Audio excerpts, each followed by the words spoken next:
Proponemos bajar desde los vientos de la Patagonia, reflexiones e ideas, historias y relatos, música, sonidos y palabras para dárselas a quienes quieran reencontrarse con su identidad y levantar el vuelo. Aquí comienza Ojo con la Cultura. Su conductor, Jaime Gonzalo Uribe.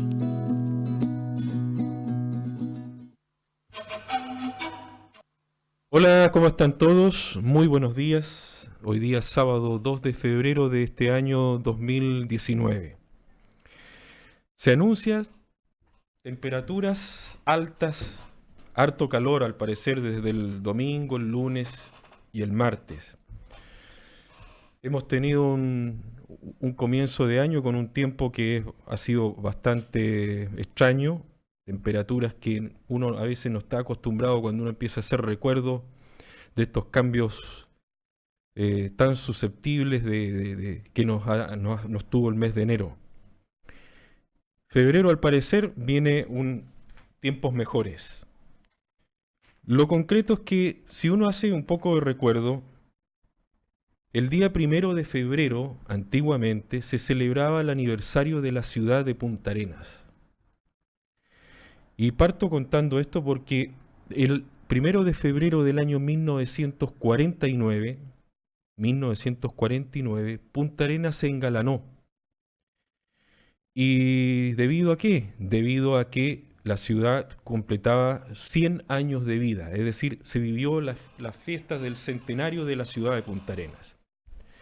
La municipalidad, la intendencia de la época, lo que hoy día conocemos como las fuerzas vivas de la comunidad, hicieron una serie de festejos, un gran panorama de actividades, una bandeja de hechos importantes que duraron aproximadamente 2 semanas.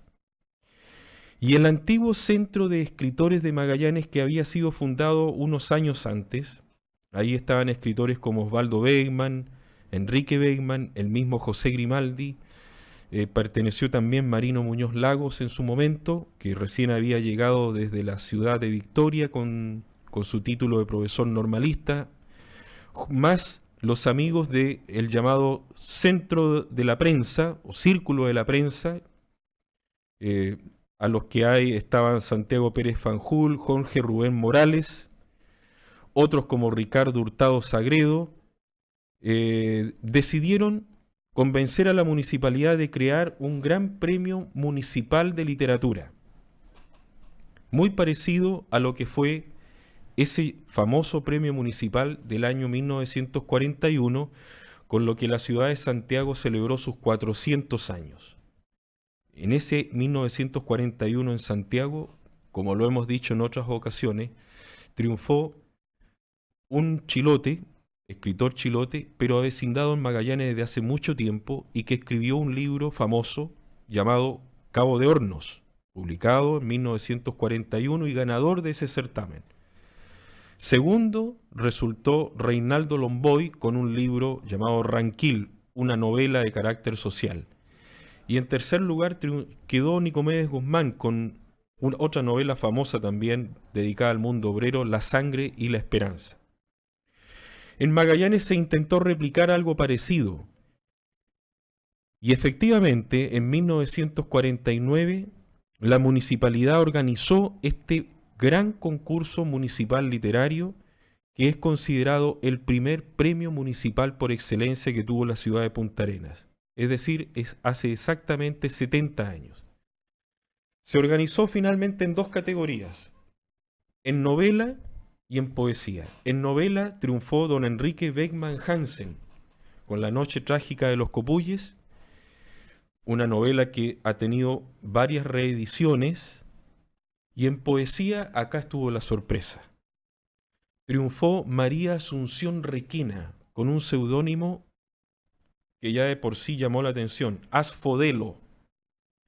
Y ella se impuso a 2 grandes cultores de la lírica regional, pero que ya tenían un amplio bagaje en esto. El reconocidísimo escritor, poeta, ensayista, académico, Roque Esteban Escarpa, quien obtuvo el segundo lugar, y Marino Muñoz Lagos, quien finalmente remató tercero. María Asunción Requena, que unos pocos años después, tal vez por razones de índole profesional, se fue a radicar a Santiago. Hemos contado que ella era odontóloga de profesión, y allá, con el conocimiento que tuvo de una serie de escritores de estos grupos de teatro famosos que hubo en Chile, el grupo del Teatro Experimental de la Universidad de Chile, el Teatro de Ensayo de la Universidad Católica, ella también participó en la fundación del Teatro Tecnos de la ex Universidad Técnica del Estado, desarrolló toda esta beta de escritora de obras de teatro, por la cual se hizo famosa tanto a nivel nacional como internacional. María Asunción Requena, la recordamos hoy día, ganadora de este primer Premio Municipal de Literatura de la ciudad de Punta Arenas, un 1 de febrero de 1949, hace 70 años. Requena, María Asunción, fallecida en Lille, Francia, un 18 de marzo de 1986.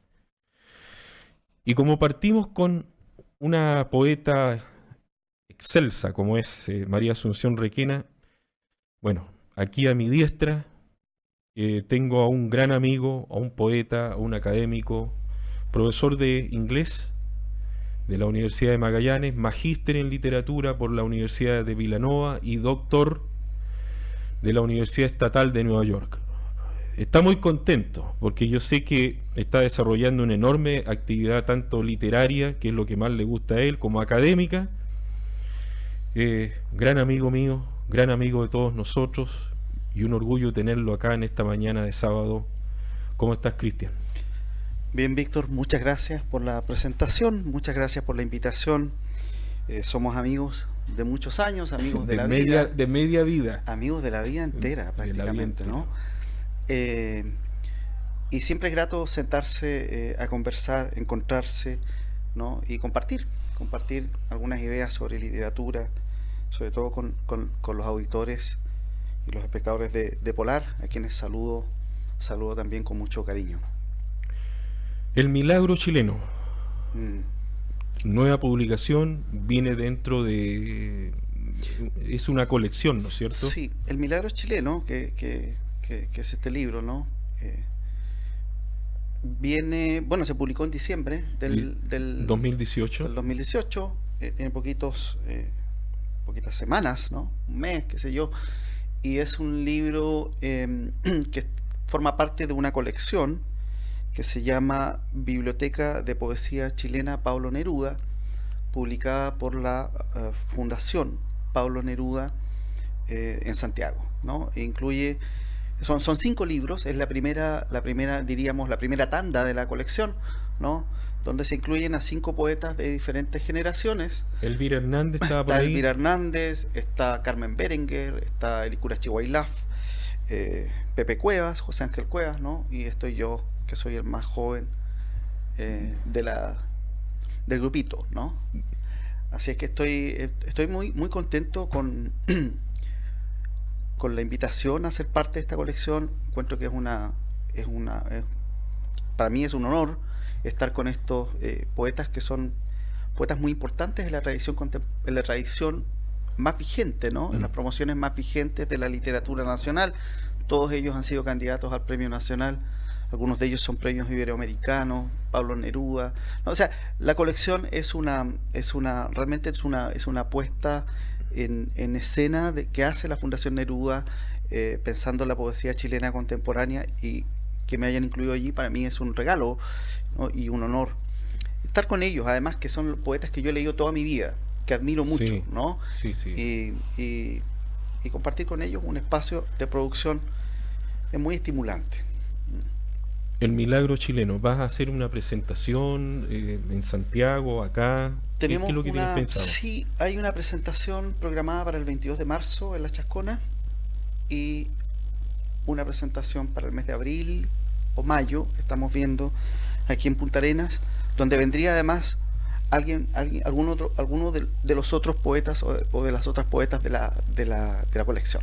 Pensamos que Elvira Hernández o Carmen Berenguer podrían venir a hacer también una presentación. La Carmen, que está en el directorio de la Sociedad de Escritores de Chile. Sí, ¿Ah?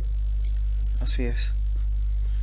Cristian, para aquellos que nos están escuchando, nos están viendo, nos están siguiendo a través de las redes sociales, Cristian Formoso es un escritor con una trayectoria enorme en el mundo de las letras a nivel regional, nacional e internacional. Pero él desde muy joven, a diferencia de la generación, somos generacionales con Cristian, pero a diferencia de lo que pasó con otros escritores, por ejemplo el caso de Pavel Oyarzún, de Óscar Barrientos, ellos han tenido un tránsito, algunos, el caso de Pavel, que fue siempre un escritor que me acuerdo, todo un discurso con el género, la lírica, la poesía, para después venir a hacer un clic, ¿no? Y pasar a toda una producción, una apuesta de carácter literario muy interesante con su narrativa. El caso de Óscar también, que es un escritor que continuamente está trabajando en ambos géneros, lírico y el género narrativo. Pero Cristian Formoso siempre ha sido genuinamente el poeta por excelencia. Porque toda tu vida, desde que yo te conozco, desde que conversamos, los primeros trabajos tuyos, tú siempre has respirado, has escrito poesía, has discutido sobre poesía. Tu discurso es, yo creo que todos los que te conocemos y aquellos que te han leído históricamente saben que tú tienes que es como algo genético tuyo, el tema de tu trabajo poético, tu vida dedicada a la poesía. Yo creo que incluso la academia que tú realizas en la universidad, está todo orientado hacia el quehacer poético. Pucha, yo no sé. O sea, eso de poeta por esencia no lo sé en realidad, pero lo que sí sé es que la poesía es el género en el que yo puedo decir las cosas de la manera en que quiero decirlas, ¿no? O que siento que tengo que decirlas. Es un género que tiene que ver con mi temperamento, ¿no? Hablábamos hace poquito de esta suerte de carácter obsesivo con ciertas cosas. Sí. Yo creo que eso es muy propio del poeta, ¿no? De una relación también particular con el lenguaje. El poeta no es el que tiene, yo diría, y son los poetas que a mí más me interesan, ¿no? Los que tienen las relaciones más tranquilas con la lengua, ¿no?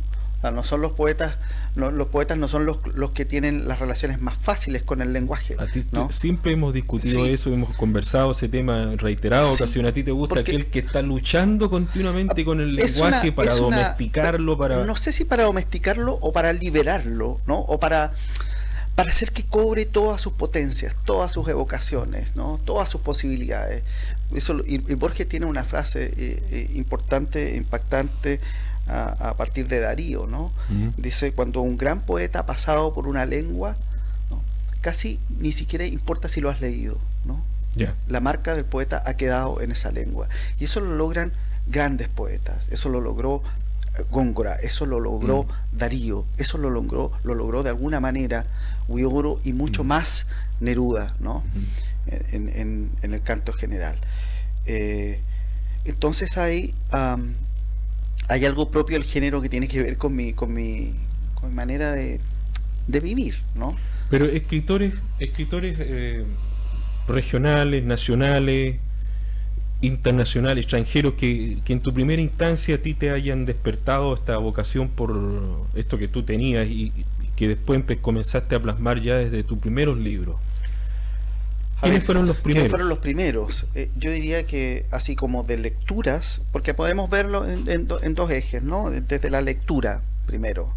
Yo creo que Mistral fue una de las primeras con mucho reparo, tal como es mi relación con la lengua, ¿no? O sea, la primera relación que tuve con Mistral fue yo me acuerdo de haber leído o haber escuchado el poema, el primero de los sonetos de la muerte, ¿no? Del nicho helado en que los hombres te pusieron, te bajaré a la tierra humilde y soleada. Esos dos primeros versos te marcaron. Me marcaron mucho, porque había una relación tan potente en las cosas que estaban pasando en esas dos líneas de palabras. O sea, había una mujer que le estaba hablando a un muerto y le estaba diciendo, y eso era como para mí, que lo escuché de muy niñito, una escena como de terror, ¿no? Pero además me provocaba esa cosa que le provocan el terror a los niños, ¿no? Las películas de terror, los monitos ¿no? Como esa atracción, ese miedo, claro, entonces, ese miedo y esa atracción, ¿no? Porque le decía al muerto que lo iba a sacar de la tumba, ¿no? Y que además lo iba a poner en la tierra humilde y soleada. Y era un gesto de ternura tan hermoso, tan profundo, ¿no? Y eso a mí, esa imagen, esos dos primeros versos, esa primera imagen, me llamó mucho la atención. O sea, me quedó realmente una marca con eso.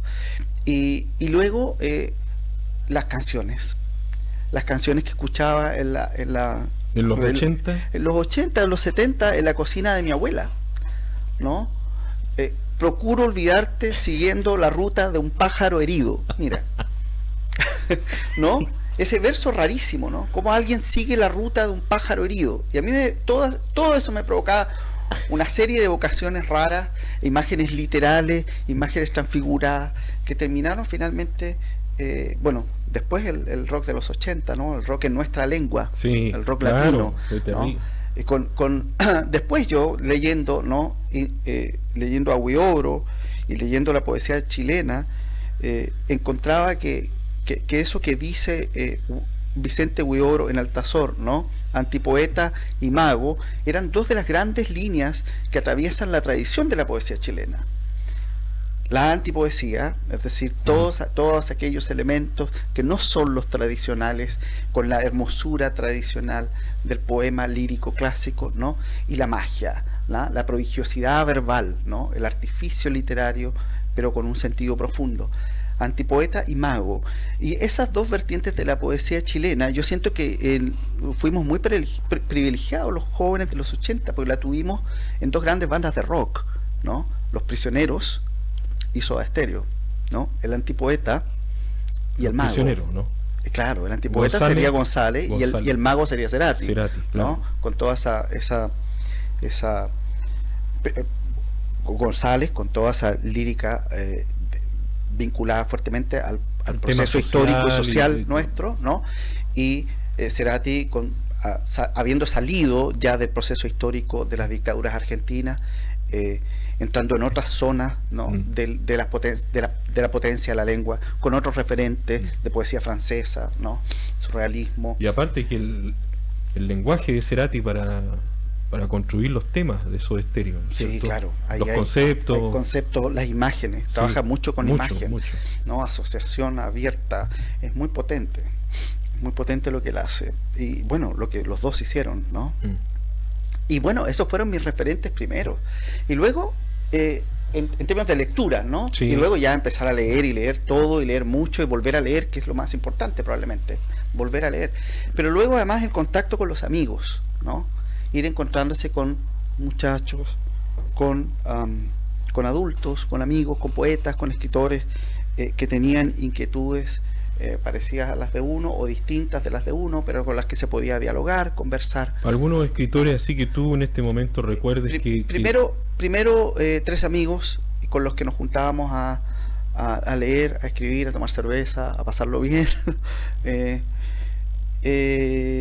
William Levet, Alberto Aguilar y Alejandro Navalón, con quienes hicimos un grupo con un nombre bien pretencioso y un libro con un nombre también bien grandilocuente. El grupo se llamaba La Orden y el libro Escrituras, así todo inmenso, ¿no? 1992, claro, ¿puede ser? Sí, en esa época, comienzo de los 90, sacamos un libro que Alejandro Navalón imprimió en tipografía, letra a letra, ¿no? En la imprenta, en la antigua imprenta Centenario de don Juan Aguilar. Pedro Aguirre Cerda. Estaba en Pedro Aguirre Cerda, antes tuvo la Galería Alfonso, ¿no? Ahí en 21 de mayo. Y entonces fue el primer acercamiento así generacional, ¿no? Después nos conocimos a otros, habían un par más, algunos más escritores jóvenes con los que fuimos amigos, qué sé yo. Pero después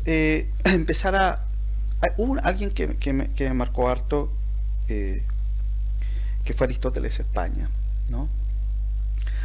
Yo estuve en el taller de Aristóteles España el año 1992, ¿no? Y allí lo conocí, él venía volviendo del exilio.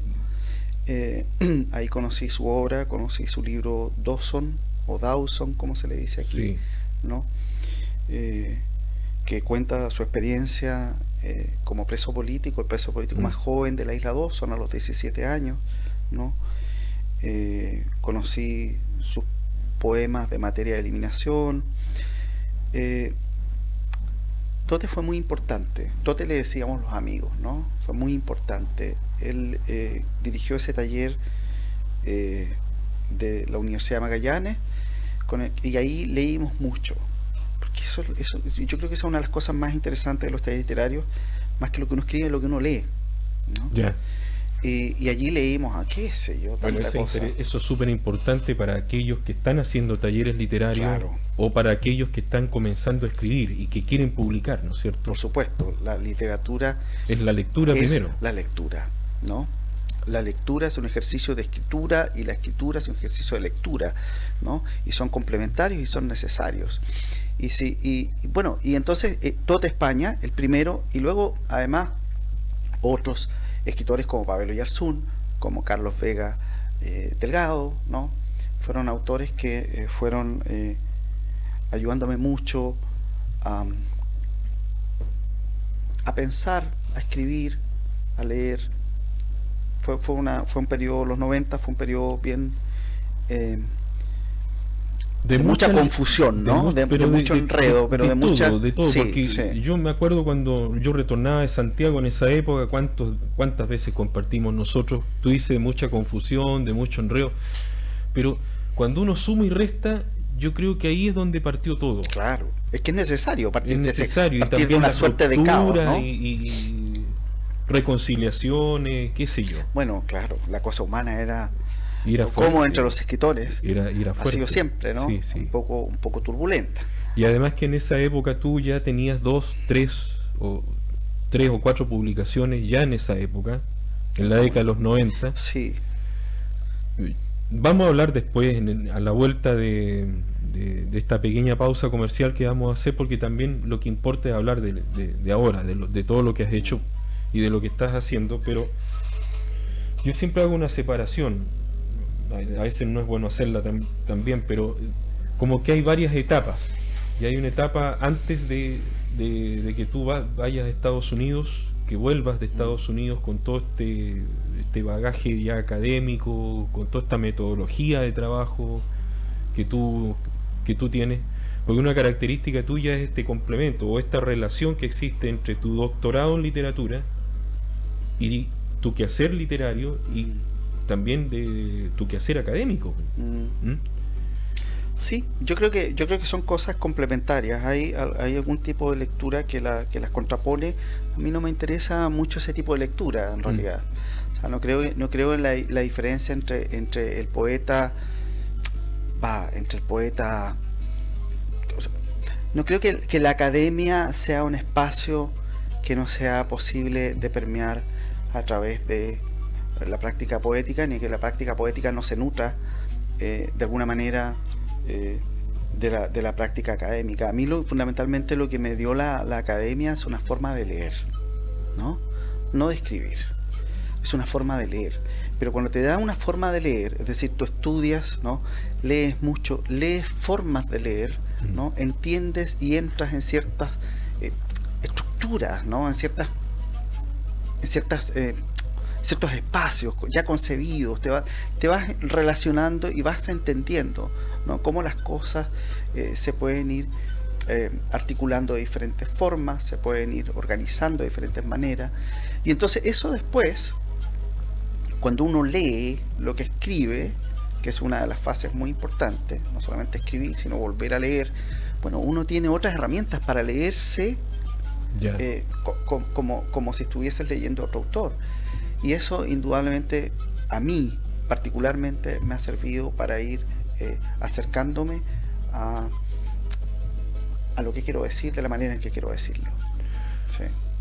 Vamos a una pequeña pausa y ya regresaremos con Cristian Formoso en esta mañana, sábado 2 de febrero de 2019. Ya volvemos.